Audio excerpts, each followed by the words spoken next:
So David Moore with Equity Advantage, 1031exchange.com, and we're going to talk about inheriting property today. And I was watching a video yesterday and it said, okay, if you inherit something, you got to get rid of it immediately. Well, there's definitely reasons you might want to, but if it's a great property, obviously, why would you get rid of it? And actually, I was looking at another topic online yesterday. I think they were talking about, well, should you do an exchange or a cash out refi? And obviously, the old saying of why would you ever sell a good piece of property always is going to hold true. So that's where that refi comes in, that cash out refi, to give you the leverage, maybe to give you the return you want. But the 1031 is going to be a question of whether you've maximized the value of that property. Is there anything else you could do to it that would make it worth more before you get rid of it, or is it just something you want to change the area? But you're always going to be looking at a choice 3 to 5 years after acquisition of a property. Your equity is going to reach a level that no longer makes sense to keep it.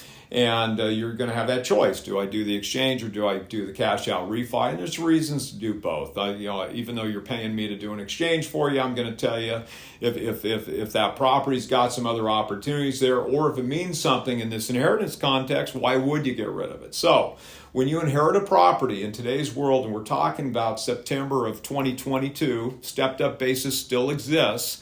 When you inherit a property, you're going to receive that property at a stepped up basis. What that means is, your mom might have paid, $10,000 for a property sold for $1 million.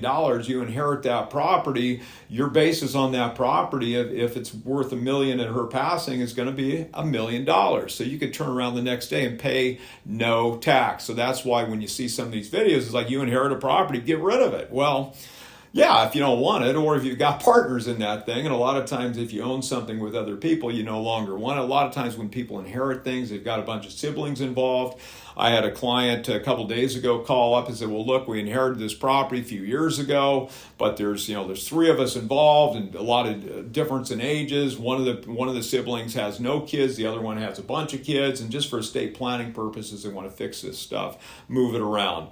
But, when you inherit that property, I just want to stress again, you're going to get a stepped up basis. And if you sell immediately, you're not going to have any tax. If you hold it for a while, then you're starting to look at what happens with the market. If you just inherited it and we're talking about selling it now, maybe it went down in value. But in a typical world, real estate has one golden rule, as an old buddy of mine used to say: don't sell in a recession.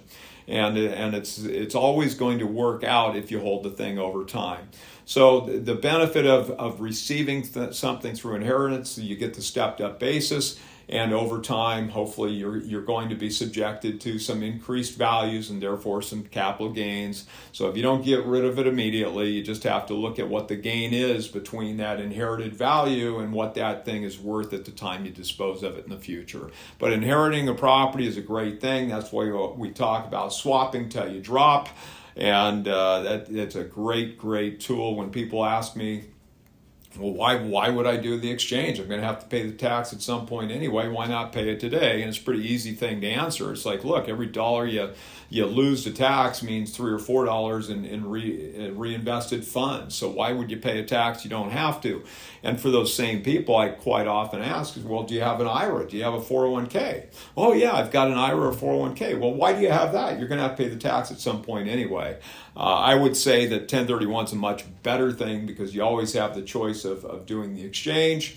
And if you don't want to do the exchange, if you've held something for long enough, you're looking at long-term capital gains tax rates. Anything in a retirement account is going to be taxable when it comes out. It's always going to be taxable at normal income tax rates. You might say, well, David, what about a Roth IRA? That's going to grow tax-free. It's taxed money that goes into that retirement account and grows tax-free. That's a different situation. But still, even with a Roth IRA-owned asset, there are things that you're not allowed to do. You can't work on the property, for example. You can't use it in any way, nor could any other disqualified party. So, once again, we're always going to look at what you've got, where you want to be in 2, 5, or 10 years. We're going to help you to get there. But inheriting property, don't feel like you got to sell it immediately upon inheritance. If it's a great property, keep it.